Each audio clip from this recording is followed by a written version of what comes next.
देखिए, ऐसे बनती है फैक्ट्री में paper cup. See how this products are made in factories. जी हाँ दोस्तों, आज हम लोग बात कर रहे हैं पेपर कप की।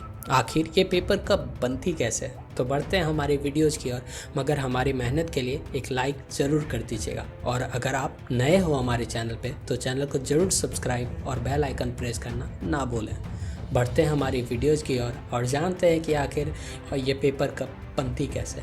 तो पेपर कप बनाने के लिए 177 GSM पेपर का यूज किया जाता है। और ये जो पेपर रहती है ये दो टाइप की आती है, एक ब्लैंक जिससे ऊपरी हिस्सा बनता है और एक बॉटम जिससे नीचे का हिस्सा तैयार होता है। तो पेपर कप को तैयार करने के लिए सबसे पहले ऊपरी हिस्से को तैयार किया जाता है, जिसमें पेपर की कटिंग कर उसे इकट्ठा करके एक जगह रखा जाता है, जहाँ की एक एक करके पेपर मशीन के अंदर जाती है। और इस मशीन के द्वारा ये पेपर जब आगे की ओर बढ़ती है गोलाई की तरह आकार दे दिया जाता है और ये गोल होकर जहाँ इसे चिपका दिया जाता है। फिर ये आगे की ओर बढ़ती है। जब ये आगे की ओर बढ़ती है तब तक इसे दूसरे मशीन के द्वारा इसके बॉटम पार्ट को तैयार किया जाता है, जहाँ की इसके दूसरे पार्ट को तैयार करने के लिए रील का इस्तेमाल किया जाता है। जैसा कि आप अपने स्क्रीन पर देख रहे हो, ये रील के द्वारा इसका बॉटम पार्ट तैयार होता है और दूसरे मशीन में इसका बॉटम पार्ट को तैयार करने की विधि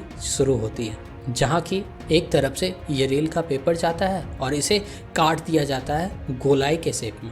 फिर ये आगे की ओर बढ़ती है। ये पेपर कप का ऊपरी हिस्सा तैयार हो चुका रहता है, वो इसमें आता है और फिर इस मशीन के आने के बाद उसे प्रेस कर दिया जाता है। पेपर कप को इसके नीचे वाले हिस्से से प्रेस कर दिया जाता है, जिससे ये जुड़ जाता है और जुड़ने के बाद फिर यह आगे की ओर बढ़ता है। फिर इसे इकट्ठा कर लिया जाता है और जब ये इकट्ठा हो जाता है तो फिर इसे फैक्ट्रीज की ओर बढ़ा दिया जाता है। देखें कितना आसान प्रोसेस था इस पेपर कप को बनाने के लिए। फिलहाल के लिए इतना ही, फिर मिलेंगे एक नई वीडियोज़ के साथ। तब तक के लिए जय हिंद।